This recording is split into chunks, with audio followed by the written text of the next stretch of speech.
International space ஸ்டேஷனுக்கு போயிருக்கிற Sunita Williams மற்றும் புச் வில்மோர் கிட்டத்தட்ட 5 மாதங்களா அங்கேயே தங்கியிருக்கிறாங்க.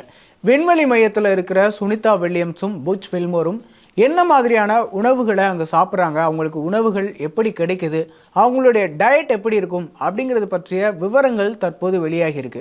பூமியிலிருந்து சுமார் 400 கிலோமீட்டர் உயரத்தில் சர்வதேச விண்வெளி மையம் அமைஞ்சிருக்கு. இந்த விண்வெளி மையத்தில் தங்கியிருந்து தொடர்ந்து பல விண்வெளி வீரர்கள் ஆய்வு மேற்கொண்டும் வராங்க.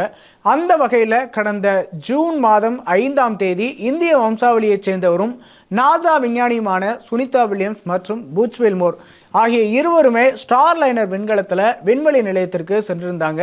தொடர்ந்து அவங்க அங்கே ஆய்வுகளையுமே மேற்கொண்டு வந்தாங்க. 8 நாட்கள் மட்டுமே தங்கியிருந்து ஆய்வு செய்துவிட்டு இருவருமே பூமிக்கு திரும்புறதுக்கான திட்டமும் ஆக்சுவலாக இருந்தது. ஆனால் அவங்க போயிருந்த போயிங் ஸ்டார்லைன் விண்கலத்தில் ஏற்பட்ட ஒரு டெக்னிக்கல் கோளாறு காரணமாக திட்டமிட்டபடி பூமி திரும்ப முடியாத நிலை ஏற்பட்டது. இதனால் பல மாதங்களாக விண்வெளியில் சிக்கியிருக்கிற சுனிதா வில்லியம்ஸ் மற்றும் புச் வில்மோர் ஆகிய இருவருமே அடுத்த ஆண்டு ஜனவரி மாதம் அல்லது பிப்ரவரி மாதம் பூமிக்கு அழைத்து வரப்படுவாங்க அப்படின்னு அறிவிக்கப்பட்டிருக்கு.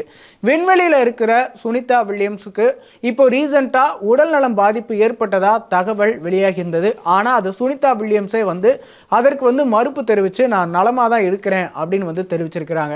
சர்வதேச விண்வெளி மையத்தில் தங்கியிருக்க காலத்தில் சுனிதா வில்லியம்ஸும் புச் வில்மோரும் என்ன மாதிரியான உணவுகளை அங்கே சாப்பிடுவாங்க, அவங்களுக்கான டயட் எப்படி இருக்கும், அவங்களுக்கான உணவுகள் எப்படி கிடைக்கும் அப்படிங்கிற விவரங்கள் தற்போது வெளியாகி இருக்கு. சர்வதேச விண்வெளி நிலையத்தில் இருக்கும்போது தானியங்கள், பவுடர் பால், பீட்சா, காக்டைல், பொரித்த சிக்கன், ஃப்ரை சிக்கன், மீன்கள் இதெல்லாத்தையுமே அவங்க சாப்பிடுவாங்க. அவங்களுக்கு அதெல்லாமே கிடைக்கும் அப்படின்னு சொல்கிறாங்க. அதே நேரத்தில் பழங்கள் மற்றும் காய்கறிகள் போன்றவைகள் கூட குறைந்த அளவே அவங்க சாப்பிடுவாங்க அப்படின்னு சொல்லப்படுது. சர்வதேச விண்வெளி மையத்தில் 3 மாதங்களுக்கு ஒரு முறை மட்டுமே அங்கே உணவு நிரப்பப்படுது. அதில் பழங்கள் மற்றும் காய்கறிகள் உலர்ந்த நிலையில் பாதுகாக்கப்படுமா.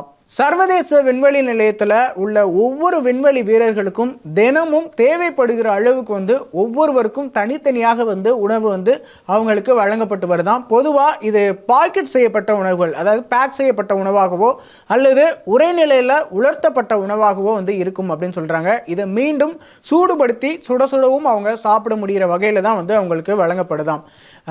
மீட்டு, எக்கு ஆகியவை பூமியிலேயே வேக வச்சு அதை விண்வெளி நிலையத்திற்கு கொண்டு செல்லப்படும் அப்படின்னு சொல்றாங்க. இவற்றை விண்வெளி வீரர்கள் மறுபடியும் சூடுபடுத்தி கூட சாப்பிட்டுக்கலாம் அப்படின்னு சொல்லப்படுது.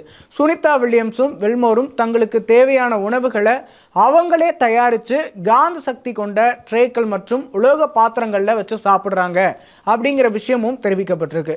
விண்வெளி மையத்திற்கான மருத்துவர்கள் தொடர்ந்து சுனிதா வில்லியம்ஸ் மற்றும் வில்மோருடைய உடல்நிலையில் தொடர்ந்து தீவிரமாக கண்காணித்து வராங்க.